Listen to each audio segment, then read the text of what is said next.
بسم الله الرحمن الرحيم. الرحمن علم القرآن، خلق الإنسان علمه البيان. الشمس والقمر بحسبان، والنجم والشجر يسجدان. والسماء رفعها ووضع الميزان، ألا تطغوا في الميزان. وأقيموا الوزن بالقسط ولا تخسروا الميزان. والأرض وضعها للأنام، فيها فاكهة والنخل ذات الأكمام، والحب ذو العصف والريحان. فبأي آلاء ربكما تكذبان؟ خلق الإنسان من صلصال كالفخار، وخلق الجان من مارج من نار. فبأي آلاء ربكما تكذبان؟ رب المشرقين ورب المغربين. فبأي آلاء ربكما تكذبان؟ مرج البحرين يلتقيان، بينهما برزخ لا يبغيان. فبأي آلاء ربكما تكذبان؟ يخرج منهما اللؤلؤ والمرجان. فبأي آلاء ربكما تكذبان؟ وله الجوار المنشآت في البحر كالأعلام. فبأي آلاء ربكما تكذبان؟ كل من عليها فان، ويبقى وجه ربك ذو الجلال والإكرام. فبأي آلاء ربكما تكذبان؟ يسأله من في السماوات والأرض كل يوم هو في شأن. فبأي آلاء ربكما تكذبان؟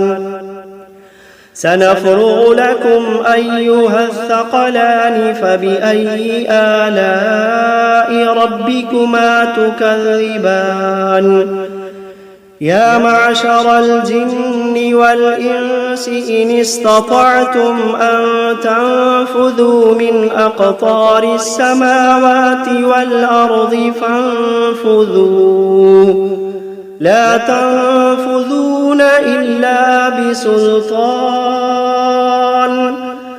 فبأي آلاء ربكما تكذبان؟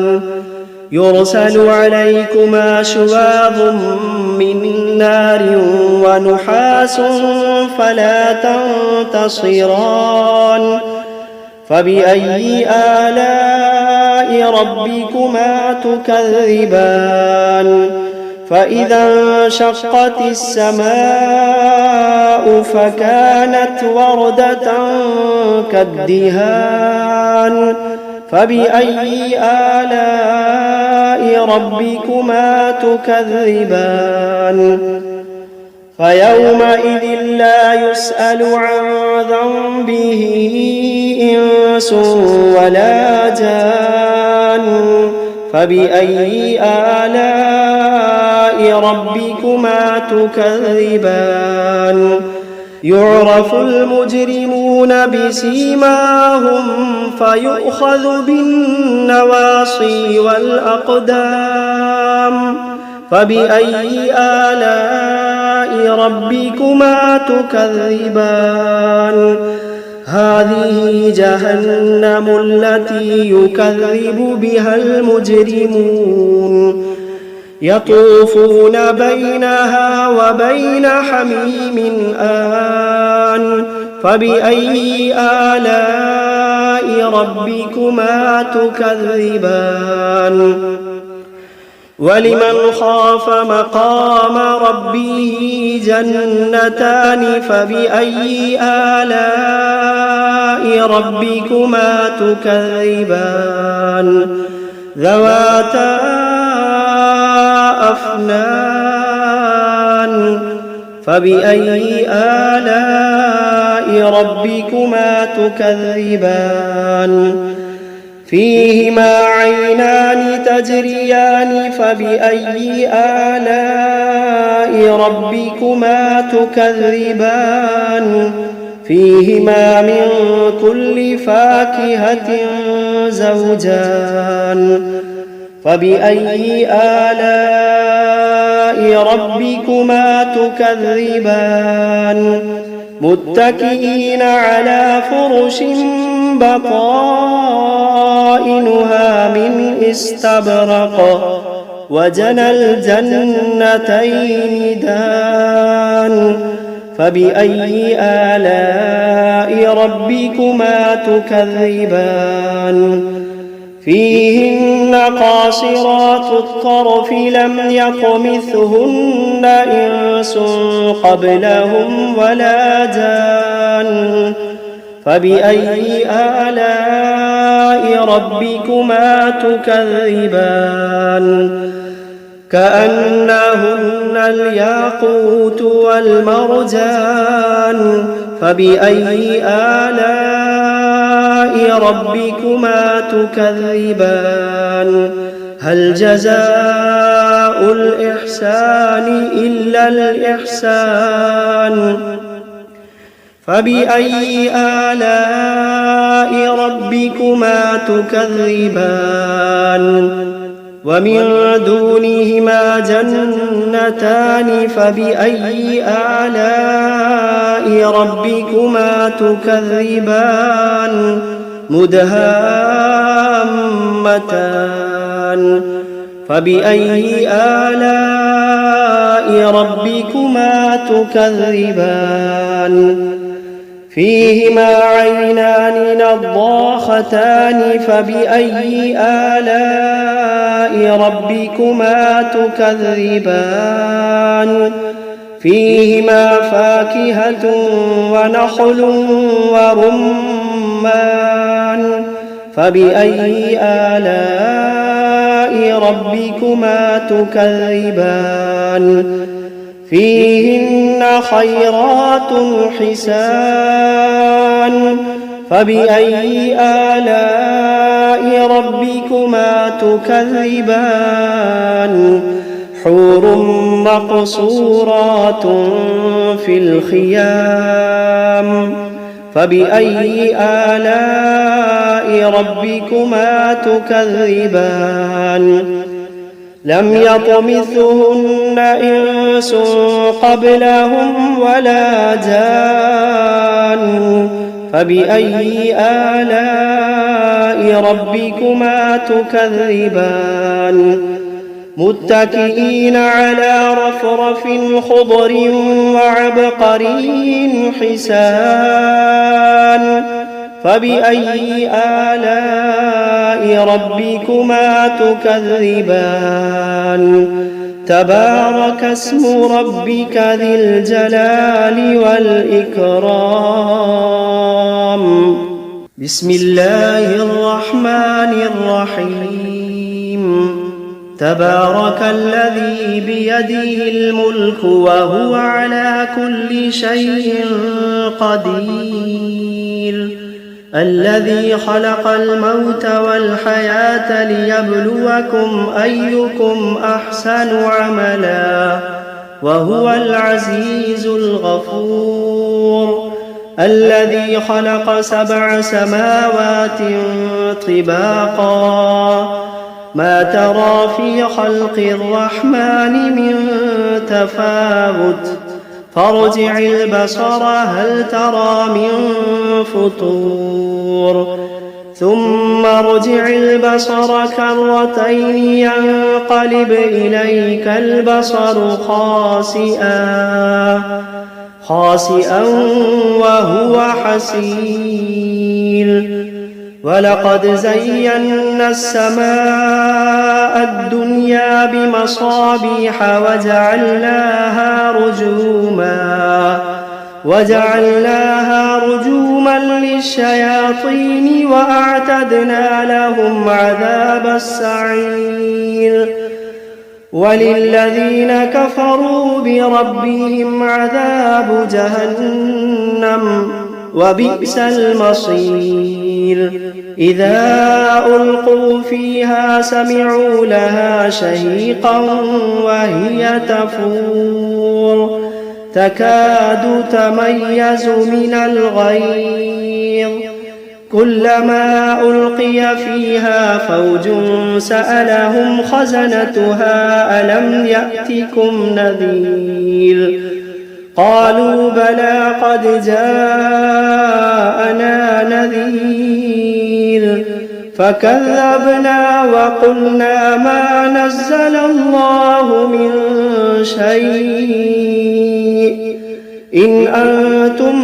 إلا في ضلال كبير وقالوا لو كنا نسمع أو نعقل ما كنا في أصحاب السعير فاعترفوا بذنبهم فسحقا لأصحاب السعير إن الذين يخشون ربهم بالغيب لهم مغفرة وأجر كبير وأسروا قولكم أو اجهروا به إنه عليم بذات الصدور ألا يعلم من خلق وهو اللطيف الخبير ألا يعلم من خلق وهو اللطيف الخبير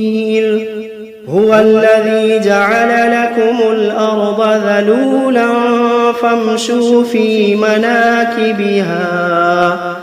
فامشوا في مناكبها وكلوا من رزقه وإليه النشور أأمنتم من في السماء أن يخسف بكم الأرض فإذا هي تمور أم أمنتم من في السماء أن يرسل عليكم حاصبا فستعلمون كيف نذير ولقد كذب الذين من قبلهم فكيف كان نكير أولم يروا إلى الطير فوقهم صافات ويقبضن ما يمسكوهن إلا الرحمن إنه بكل شيء بصير أمن هذا الذي هو جند لكم ينصركم من دون الرحمن إن الكافرون إلا في غرور أمن هذا الذي يرزقكم إن أمسك رزقه بل لجوا في عتو ونفور أفمن يمشي مكبا على وجهه أهدى أمن يمشي سويا على صراط مستقيم قل هو الذي أنشأكم وجعل لكم السمع والأبصار والأفئدة قليلا ما تشكرون قل هو الذي ذرأكم في الأرض وإليه تحشرون ويقولون متى هذا الوعد إن كنتم صادقين قل إنما العلم عند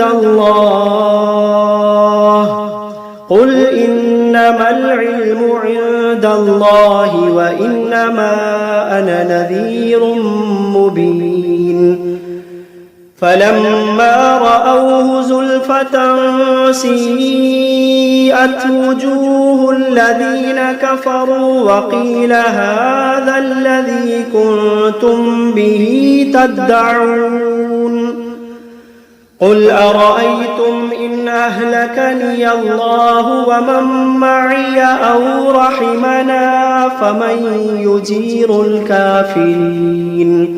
فمن يجير الكافرين من عذاب أليم قل هو الرحمن آمنا به وعليه توكلنا فستعلمون من هو في ضلال مبين قل أرأيتم إن أصبح ماؤكم غورا فمن يأتيكم بماء معين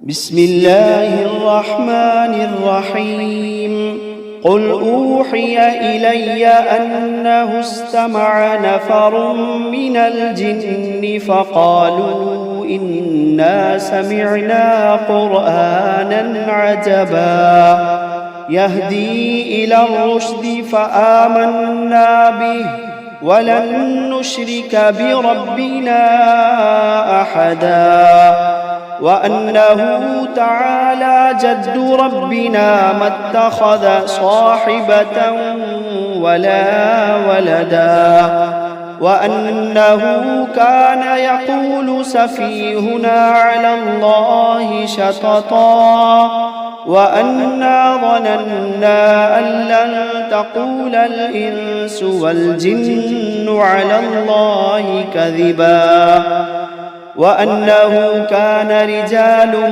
من الإنس يعوذون برجال من الجن فزادوهم رهقا وأنهم ظنوا كما ظننتم أن لن يبعث الله أحدا وأنا لمسنا السماء فوجدناها ملئت حرسا شديدا وشهبا وأنا كنا نقعد منها مقاعد للسمع فمن يستمع الآن يجد له شهابا رصدا وأنا لا ندري أشر أريد بمن في الأرض أم أراد بهم ربهم رشدا وأنا منا الصالحون ومنا دون ذلك كنا طرائق قددا وأنا ظننا أن لن نعجز الله في الأرض ولن نعجزه هربا وأنا لما سمعنا الهدى آمنا به فمن يؤمن بربه فلا يخاف بخسا ولا رهقا وأنا منا المسلمون ومنا القاسطون فمن أسلم فأولئك تحروا رشدا وأما القاسطون فكانوا لجهنم حطبا وأن لو استقاموا على الطريقة لأسقيناهم ماء غدقا لنفتنهم فيه ومن يعرض عن ذكر ربه يسلكه عذابا صعدا وأن المساجد لله فلا تدعوا مع الله أحدا وأنه لما قام عبد الله يدعوه كادوا يكونون عليه لبدا قل إنما أدعو ربي ولا أشرك به أحدا قل إني لا أملك لكم ضرا ولا رشدا قل إني لا أملك لكم ضرا ولا رشدا قل إني لن يجيرني من الله أحد قل إني لن يجيرني من الله أحد ولن أجد من دونه ملتحدا إلا بلاغا من الله ورسالاته ومن